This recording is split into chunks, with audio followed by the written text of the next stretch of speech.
Hola amigos, estamos aquí con nuestro amigo Juan Daza. Pueden encontrarlo en LinkedIn así, Juan Daza Arévalo, y vamos a conversar un poco acerca de proyectos. Hola Juan, ¿Qué tal, Juan? Gracias por la invitación. cuéntanos acerca de la maravillosa historia de las catedrales y los proyectos. El ejercicio mental que hice fue tratar de encontrar una historia que me pudiera explicar por qué abordamos ciertas ideas de una manera tan misteriosa. Y digo misteriosa no porque no quiera juzgarla, sino porque me llama la atención que hoy, con el beneficio del paso del tiempo, podamos mirar hacia atrás y decir, ve, qué curioso que hagamos las cosas así. Y empecé a echar más atrás y más atrás.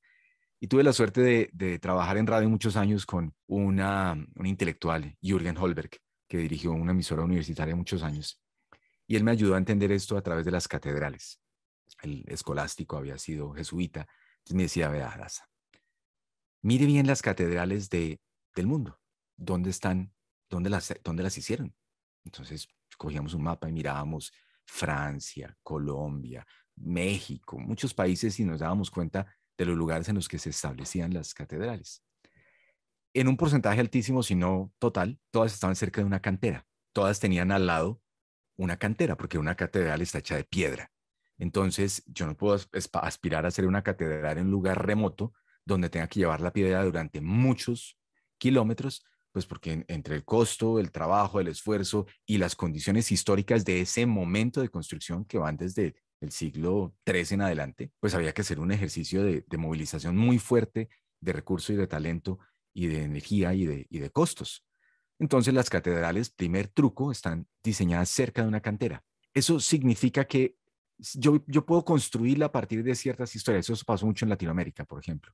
En México, en Colombia, las catedrales las construían encima de templos indígenas, un poco por todo el simbolismo que traía de la conquista y por supuesto de la colonia, pero más allá de eso, en Europa las catedrales se hacían estratégicamente pensando en el recurso.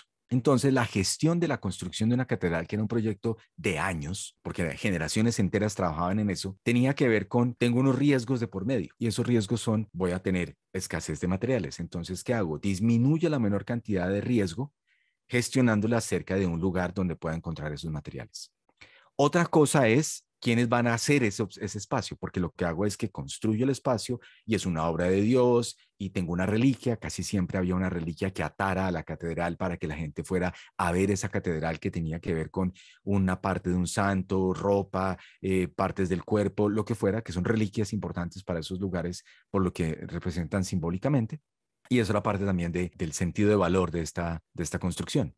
Entonces, como la vida entera empezaba a gestionarse alrededor de la catedral, nos damos cuenta que necesitamos gestionar el proyecto de otra forma. Y es que a medida que yo iba creando la catedral, podían pasar años alrededor de ese espacio, donde lo que estoy gestionando todo el tiempo son un par de cosas. Uno, se me puede acabar la piedra, o sea que estoy con una lógica de escasez.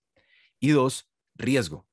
Puedo entrar en una guerra, puedo no tener el talento cercano, puedo no tener las cosas que necesito, entonces construyo toda una serie de objetos de valor y de situaciones vivenciales para que la catedral nos pueda ayudar a cohesionar eso. Un poco como el producto lo hace hoy en día, como el producto cohesiona valor, la catedral hacía eso porque se convertía en un proyecto sagrado, divino, y las familias enteras se dedicaban a eso y la mano de obra y todo lo demás estaba muy relacionado al tema.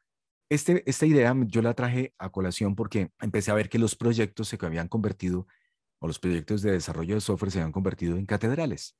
Y lo que estábamos haciendo era traer un modelo mental que tenía cientos de años y había sido instaurado como una idea de así se hacen los proyectos. Yo lo que hago es que traigo los planos, veo dónde van las cosas, construyo a partir de la arquitectura y fíjense que las mismas palabras migran al software, migran de manera natural. Tengo una arquitectura para proteger y respetar, tengo unos planos, tengo una estructura a la cual debo pegarme porque es el plan que debo estar viendo todo el tiempo. Si yo fuera a hacer una catedral hoy y la hiciera de manera iterativa e incremental, lo que hago es saber si hay feligreses, no si hay piedra, porque la piedra la resuelvo después, pero lo que más me importa es, ¿va a venir la gente o no va a venir la gente? Porque si hago una iglesia y no viene nadie, pues no estoy entregando valor, que es la homilía. Ahí está el valor. Entonces, ¿qué hago? Pues hago una carpa y ya, y pongo un féretro y en el centro o en la parte de adelante de la iglesia, de la carpa, pongo una figura sagrada y ¿qué más necesito? Para arrancar catedral MVP necesito un cura, una cruz y un techo. Es más, sin el techo puedo hacerla en ciertas condiciones. Ah, no, que está muy caliente. Traigan sombrilla. Esa es mi primer MVP de catedral. Y voy avanzando hasta que ya realmente me doy cuenta de, hombre, sí, aquí vale la pena. Hay mucha gente, necesitamos este espacio para oración, meditación, todo lo que haga una persona en una catedral y empiezo a construirlo desde ahí. La lógica anterior no era esta. Entonces, y esto lo hago con una gran salvedad, porque esto no es una crítica alrededor de las prácticas de gestión de proyectos dentro de un modelo clásico de cascada promovido o de alguna forma sustentado con las buenas prácticas del Instituto de Gestión de Proyectos, sino que ese modelo funciona para ciertas cosas.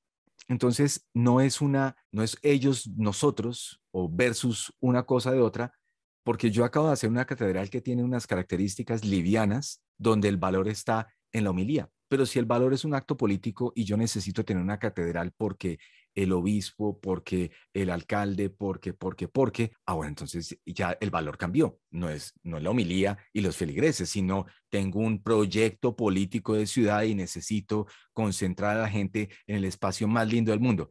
Cambia el proyecto, cambia el valor y puede que se gestione de una manera distinta. Porque si lo que tengo en mente es un tipo de proyecto que va a generar una forma de valor, puede que lo gestione de maneras distintas. Por eso hoy hablamos de proyectos híbridos, donde tienen características de ambos lados. Por eso vemos que el PMI tiene una certificación desde el PMBOK del 2016, tiene una certificación, creo que es 2016 ya orientada hacia marcos de trabajo ágiles. Y lo que estamos viendo no es una tensión de así no se hacen las cosas, es yo no puedo gestionar todas las cosas de la misma manera. Tengo que pensar por dónde se mueve, por eso el flujo de valor es tan importante a la hora de decidir qué tipo de proyecto o cómo va a gestionar el proyecto y puede que esto le funcione. Entonces la historia de las catedrales a mí me sirve mucho como referencia para darnos cuenta que puede que sea un proyecto infinito que no genera valor, porque mucho eso le pasaba a las catedrales, y es que pues era un riesgo estar en ellas. Entonces, hasta que no se terminaba, no se avanzaba a hacer la misa y podían pasar años, décadas enteras, generaciones enteras. Y lo he visto con muchos proyectos de software que son pequeñas catedrales que se demoran años, años y años en salir y no generan valor y me hace pensar, ¿será que están pensando en un modelo mental y una forma de organización que no es afín a este tipo de valor? Buenísimo, buenísimo. Entonces la invitación es, estamos construyendo catedrales y las estamos construyendo para que dentro de 3 años veamos si la gente va a ir y vamos a poder hacer la homilía o no. Y el otro tema que puede pensar mientras le contaba la historia, estuve reflexionando, puede que haya gente que diga, no, un momento, es que la gente va a ir es a ver la catedral. Y sí, porque es un activo físico. Yo Exactamente. fui a Notre Dame y era preciosa y va a volver a ser preciosa. O la Sagrada Familia en Barcelona. Uno va, peregrina a ver la Sagrada Familia. Pero es que hay un tema. Si estás en digital, la gente no va a peregrinar a ver una app tuya.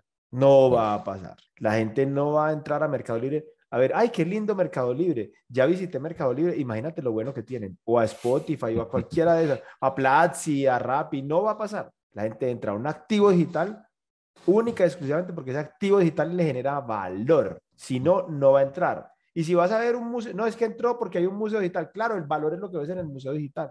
Entonces, esa es la gran diferencia entre construyes una Notre Dame para que la gente vaya y vea solo el activo, en activo digital sucede distinto. Bueno, y por último, hay 2 libros maravillosos de catedrales. Yo los disfruté inmensamente. Uno es Los Pirales de la Tierra de Ken Follett. No sé totalmente. si lo has leído, Juan. Clasicote. Y Me el otro encantó. es la Catedral del Mar. La Catedral del Mar, de la construcción de una catedral en Barcelona, de Ildefonso Falcones. Bueno, amigos, un placer, Juan, un placer siempre conversar contigo. Lo mismo, Juan. Gracias. Amigos, sigamos aprendiendo, reflexionando y experimentando. Un placer. Hasta la próxima. Chao.